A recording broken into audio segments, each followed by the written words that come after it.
Assalamualaikum dan salam sejahtera. Saya Rabiatul Adawiyah binti Ahmad Tajuddin, nombor metrik 262670, ingin membentangkan kertas penuh bagi subjek SCCT 3043 Seminar Media. Baiklah, pertama sekali saya ingin memperkenalkan tajuk kajian saya iaitu Pulau Sampah atau Pulau Mutiara. Saya mulakan dengan abstrak. Pulau Pinang atau turut dikenali sebagai Pulau Mutiara merupakan salah satu negeri yang sering menjadi lokasi pilihan pelancong sama ada dari dalam negara maupun luar negara.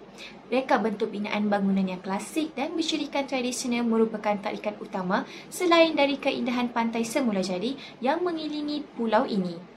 Namun, keindahan ini tercemar oleh longgokan sampah serap di sekitar pulau ini yang membawa kepada gelaran Pulau Sampah pada suatu ketika dahulu. Justru, bagi mengurungkan persoalan ini, kajian ini dijalankan bagi mengenal pasti faktor yang membawa kepada kegagalan penjagaan kebersihan di Pulau Pinang. Tumpuan kajian turut meneroka tahap kesedaran penduduk terhadap imej dan kebersihan di Pulau Pinang dan meninjau sama ada faktor kebersihan memainkan peranan utama dalam tarikan pelancong di Pulau Pinang. Justru bagi mendapatkan hasil kajian diperolehi, kaedah kualitatif digunakan iaitu dengan menjalankan temu bual mendalam bersama 5 orang informan yang merupakan pelancong di sekitar negeri Pulau Pinang, peniaga, pegawai dari Majlis Perbadaran Pulau Pinang dan penduduk di beberapa kawasan perumahan di Pulau Pinang. Bagi mendapatkan data yang lebih tepat, teknik pemerhatian di lokasi yang mempunyai banyak longgokan sampah sarap turut dilakukan dengan menggunakan perakam video dan audio.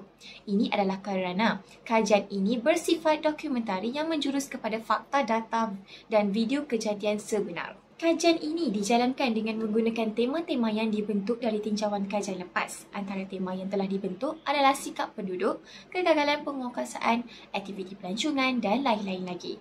Tema ini turut digunakan dalam pembentukan soalan temu bual secara berstruktur dan semi-struktur. Implikasi kajian adalah hasil dapatan kajian dapat meningkatkan perancangan tarikan pelancongan oleh pihak berkuasa tempatan dan kerajaan negeri. Di samping itu, model yang dibina dapat memastikan isu sampah ini tidak berlarutan dan seterusnya menjumbang kepada peningkatan tahap kesihatan dan kesejahteraan masyarakat Pulau Pinang serta dapat dijadikan panduan bagi pembangunan negeri lain. Dapatan kajian ini dapat mengisi kelompongan dalam kajian yang berkaitan dengan kebersihan persekitaran kawasan pelancongan yang melibatkan peranan masyarakat dan peranan pihak yang berwajib. Malah, kajian ini dapat mengatasi masalah isu sampah yang begitu sinonim bagi kebanyakan negeri yang mempunyai kepadatan penduduk yang tinggi serta pelancong. Kata kunci, dokumentari kebersihan persekitaran sampah, sikap penduduk, peranan pihak berkuasa tempatan. Seterusnya ialah pengenalan. Pelancongan menjadi salah satu industri terpenting kerana bukan sahaja berupaya mengembangkan dimensi fizikal dan ekonomi negara, tetapi juga sektor sosial, budaya, politik dan teknologi. Malaysia telah mencatatkan ketibaan seramai 4,233,425 pelancong antarabangsa bagi suku pertama tahun 2020. Ini menunjukkan penurunan sebanyak 36.8% berbanding tempoh yang sama pada tahun 2019. Di Malaysia, sektor pelancongan menjadi sektor kedua terpenting selain dari sektor pembuatan dan petroleum. Kemasukan rakyat asing untuk tujuan perdagangan dan keagamaan telah memperkenalkan negara ini kepada rakyat luar. Perkembangan industri ini secara teratur bermula apabila kerajaan menubuhkan Perbadanan Kemajuan Pelancongan Malaysia iaitu TDC pada tahun 1972. Seterusnya, pada tahun yang sama, satu persidangan Persatuan Pelancongan Kawasan Pasifik iaitu PATA telah diadakan di kawasan Kuala Lumpur yang telah secara langsung merangsang pertumbuhan ini. Kajian ini memilih negeri Pulau Pinang sebagai salah satu destinasi pelancongan yang sering menjadi pilihan pengunjung sama ada pelancong domestik dan antarabangsa. Kriteria pemilihan Pulau Pinang sebagai destinasi pelancongan ini seringkali dikaitkan dengan daya tarikan yang terdapat di negeri ini. Antaranya adalah negeri ini merupakan pulau yang dikelilingi oleh Laut Cina Selatan yang sudah tentu mempunyai pesisiran pantai yang memutih dan saujana mata memandang. Di samping itu, Pulau Pinang turut mempunyai tarikan lain dengan memiliki seni bina bangunan yang menarik dan telah berusia ratusan tahun hasil daripada peninggalan penjajahan Inggeris pada satu ketika dahulu dan masih terpelihara teguh. Namun, keindahan semula jadi dan tarikan ini menjadi pudar kerana kebersihan Pulau Pinang pernah dipertikaikan. Malah turut diberi gelaran sebagai Pulau Sampah oleh bekas Perdana Menteri iaitu Tun Dr. Mahathir Mohamad. Gelaran ini turut memberi imej negatif terhadap Pulau Pinang yang terkenal sebagai salah satu destinasi pelancongan di Malaysia yang terkenal.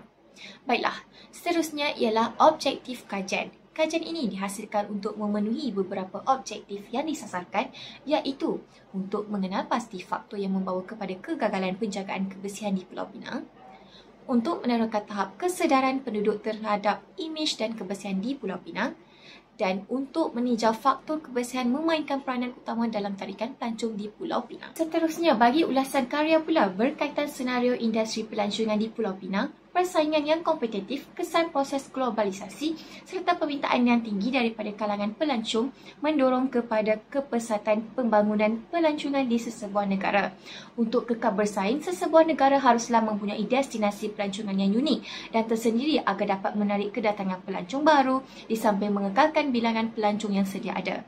Bilangan kedatangan pelawat domestik di Pulau Pinang yang dicatatkan pada tahun 2019 adalah seramai 15.41 juta orang yang dengan peningkatan sebanyak 6.7% berbanding tahun sebelumnya.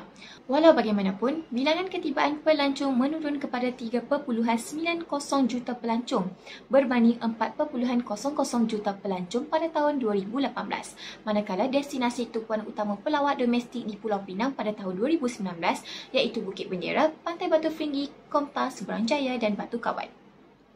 Pelbagai usaha telah dijalankan oleh pihak kerajaan negeri yang diwakili oleh pihak berkuasa tempatan dalam memastikan tahap kebersihan di Pulau Pinang dapat memberikan imej yang baik kepada pelancong. Namun, usaha ini dilihat tidak dapat direalisasikan seandainya komuniti sebagai ejen yang membantu kerajaan dalam melaksanakan program ini tidak mempunyai kesedaran dan tidak menjalankan amanah yang diberikan. Di sini merupakan kedatangan pelancong dan pelawat domestik ke Pulau Pinang sekitar tahun 2018 hingga 2019. Seterusnya ialah isu-isu yang berkaitan dengan kebersihan di Pulau Pinang. Antara kajian yang dilakukan oleh wartawan Syajaratul Huda Muhammad Rosli pada 27 Jun 2019 menyatakan bahawa kes sampah haram meningkat di Pulau Pinang. Di Georgetown, berdasarkan kajian ini, kerajaan Pulau Pinang dikatakan memandang serius ke atas pembuangan sampah secara haram di negeri ini apabila 12 kes dicatatkan pada tahun tersebut. Esko Kerajaan dan Perumahan Jagdeep Singh Dio berkata, jumlah itu dianggap terlalu besar berikutan ia berlaku dalam tempoh 6 bulan bermula Januari yang lalu.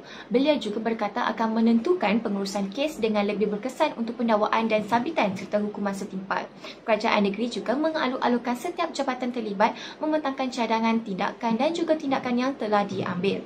Menurut Misnan Darinda pada tahun 2012, pencemaran sungai merupakan antara salah satu masalah utama yang membelenggu masyarakat di negeri Pulau Pinang yang mana berpunca daripada pelbagai bentuk termasuk sisa-sisa industri serta sampah sarap. Jabatan Alam Sekitar 2013 menyatakan bahawa punca pencemaran sungai terdiri dari punca tetap seperti pelepasan dari kawasan perindustrian dan dari loji pengolahan kumbahan serta punca tidak tetap seperti air larian dari guna tanah pertanian, kediaman, perdagangan, perniagaan, industri dan sebagainya. Kesan pencemaran sungai juga akan menyebabkan peningkatan kos ke loji rawatan air minum, peningkatan kos untuk memulihkan sungai, kepupusan hidupan akuatik, kemusnahan tetap bereleksi semula jadi, banjir kilat, terjejas aktiviti pelancongan dan kesihatan manusia. Kajian yang dibuat oleh Ismail pada tahun 2010 mendapati bahawa punca pencemaran sungai yang membawa kepada terjejasnya kebersihan di Pulau Pinang adalah sikap komuniti yang tinggal berhampiran dengan Sungai Pinang menjadi masalah kepada sistem pengurusan alam sekitar. Manakala Jabatan Alam Sekitar pada tahun 2017 turut menekankan tingkah laku manusia yang tidak bertanggungjawab seperti melaksanakan projek pembangunan menyebabkan pencemaran sungai dan alam sekitar yang memberi impak negatif iaitu pengurangan jumlah ikan. Peniaga runcit, pemborong dan perkhidmatan juga turut berperanan menjadi punca kepada terjejasnya kebersihan di negeri ini yang mana mereka membuang sisa seperti kertas, plastik, sisa makanan dan sebagainya yang secara tidak langsung menyumbang kepada peningkatan kepada sisa pencemaran. Seterusnya ialah metodologi yang mana kajian ini menggunakan kaedah kualitatif sepenuhnya iaitu mengadakan temu bual mendalam bersama 3 orang informan yang terdiri daripada orang ramai sekitar kawasan kajian, pihak berkuasa tempatan dan Majlis Pemadaran Pulau Pinang. Bagi mendapatkan gambaran sebenar lokasi, teknik pemerhatian turut dijalankan oleh pengkaji ke lokasi-lokasi yang sering menjadi tumpuan pelancong.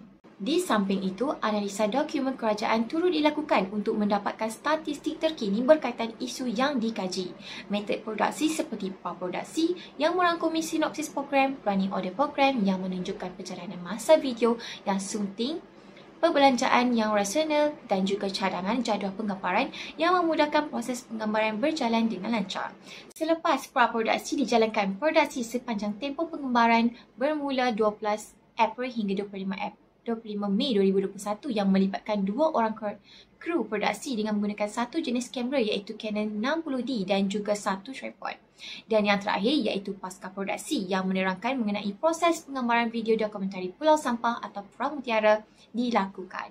Baiklah, seterusnya ialah hasil penerbitan iaitu hasil akhir produk iaitu dokumentari ini akan dimuat naikkan terus ke dalam akaun YouTube Reka Production apabila ianya selesai diterbitkan. Seterusnya, link YouTube ini akan digunakan bagi tujuan mempromosikan hasil tangkapan video iaitu dengan menggunakan konsep tular iaitu hashtag dan juga forward di dalam media sosial seperti Instagram, Twitter, Facebook dan juga WhatsApp. Hal ini kerana untuk menaikkan jumlah tontonan dan juga statistik aliran sistem trafik di dalam akaun YouTube. Seterusnya, ialah perbincangan melalui hasil dapatan kajian yang mendapati bahawa semua dapatan telah pun menjawab ke semua objektif yang diberikan. Antaranya ialah faktor yang membawa kepada kegagalan penjagaan kebersihan, dan bahagian ini menjelaskan mengenai faktor yang membawa kepada kegagalan penjagaan kebersihan di Pulau Pinang. Menurut informan yang ditembual iaitu kegagalan penjagaan kebersihan di negeri tersebut juga adalah daripada sikap penduduk sendiri yang mana mereka tidak mengikut akan arahan pihak berkuasa terutama sekali dari aspek pembuangan sampah di tempat yang telah ditetapkan. Pemandangan yang menjijikkan ini masih kelihatan terutama di sekitar kawasan Jeti Pulau Pinang. Kelihatan masih terdapat sisa-sisa makanan yang dibuang oleh pengunjung yang hadir dan juga peniaga runcit di sekitar kawasan tersebut. Berikutan itu, berhubung dengan tahap kesedaran penduduk terhadap imej dan kebersihan negeri ini adalah di tahap yang masih rendah, keadaan bertambah buruk lagi apabila tahap kesedaran terhadap imej dan kebersihan Pulau Pinang turut rendah di kalangan pekerja binaan atau perindustrian.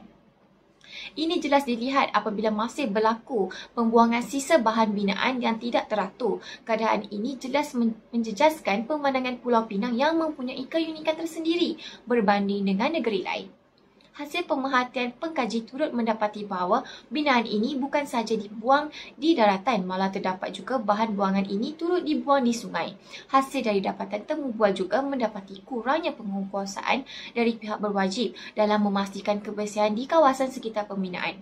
Hakikatnya, majikan turut berperanan dalam memastikan kebersihan di kawasan pembinaan sentiasa terpelihara. Situasi ini turut mendapat perhatian pihak kerajaan melalui Akhbar Sinar Harian 27 harian Jun 2021 yang memandang serius akan peningkatan sampah di Pulau Pinang yang memberi impak kepada keselamatan dan kesihatan penduduk Pulau Pinang. Dapatan kajian turut mendapati bahawa faktor kebersihan menjadi elemen penting dalam pembuatan keputusan pemilihan destinasi pelancongan. Namun, dapatan temu bual melalui informan dari agensi kerajaan menekankan bahawa kebersihan di Pulau Pinang masih di tahap yang memuaskan dan boleh diperbaiki ke tahap yang lebih baik. Ini merangkumi di kawasan bandar dan pesisiran pantai. Kenyataan ini disokong oleh laporan dari akhbar tempatan bahawa sampah sarap yang terdapat di Pulau Jerjak, Pulau Pinang adalah dihanyutkan oleh arus laut dari kawasan lain dan bukannya berpunca dari mana-mana pihak. Dan akhir sekali ialah kesimpulan yang mana kajian yang berkonsepkan dokumentari yang berdurasi selama 11 minit 45 saat ini telah berjaya mencapai objektif kajian yang telah ditetapkan. Tindakan seperti kekerapan mengadakan kempen kesedaran dan aktiviti gotong royong perdana harus digerakkan bagi memastikan tahap kesedaran terhadap imej dan kebersihan di negeri ini dapat dipertingkatkan. Malah melalui aktiviti gotong royong perdana dan gotong royong berkelompok dalam menormalisasikan amalan menjaga kebersihan bukan sahaja di sekitar kawasan kediaman, malah di kawasan perindustrian. Kerjasama yang jitu antara pihak berkuasa tempatan, Majlis Pemandaran Pulau Pinang, Persatuan Penduduk dan agensi kerajaan seperti Jambatan Pertahanan Awam, Rela dan Bomba mampu merealisasikan impian agar Pulau Pinang yang mempunyai keistimewaan dan keunikan tersendiri lebih menyerlah melalui imej kebersihan di tahap yang tinggi. Baiklah, sekian saja pembentangan kertas penuh seminar media yang bertajuk Pulau Sampah atau Pulau Mutiara. Terima kasih dan Assalamualaikum.